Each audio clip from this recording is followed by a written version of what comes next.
Welcome everybody. Today I want to go around and look at some creeping Charlie, some violets, and I just noticed that all these have been popping up. I don't know what kind of flowers they are.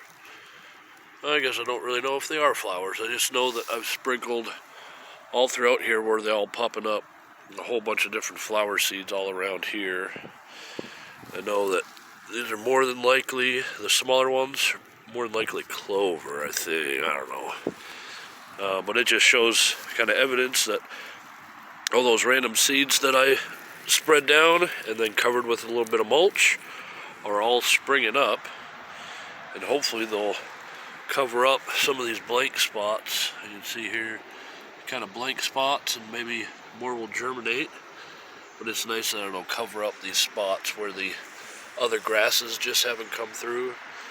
But this is a nice pathway here. You can see all the violets that are coming up. That's really nice. And some of the dandelions. And I want to get close enough so you can kind of see the spread on this walkway. And then even here, all the violets that have kind of sprung up in this area here. It looks really amazing in person. I hope it comes through on the video, but they just kind of go all the way around.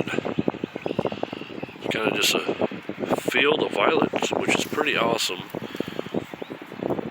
It's springtime, so seeing violets hopefully means that there'll be a change in the weather. It's a little windy and chilly today, but not too bad.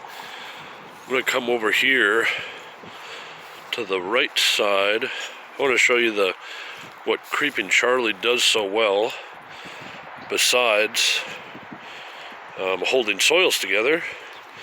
But this is something you can probably expect if you sheet mulch, is this mixture of violet and Creeping Charlie that comes through. There's that comfrey right there that I planted, and then another comfrey right there. But this is a mixture of the violet and then Creeping Charlie. And its job, obviously, is to provide flowers for the pollinators early in the spring and to hold loose soils together. You know, it looks really, really incredible along all these pathways. You can kind of see where I usually walk. There's been traveled too much for the Creeping Charlie, or possibly just the Creeping Charlie's coming from the edges. It just hasn't made it to that point, but it's nice to think that there'll be a well-defined pathway through, which was kind of a disorganized kind of deal. But right on the side, we have strawberries coming up. Those are ever-bearing strawberries.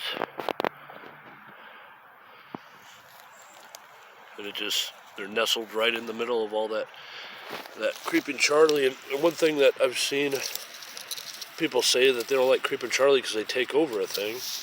Well, it looks like the strawberry and the Creeping Charlie are both pretty happy together.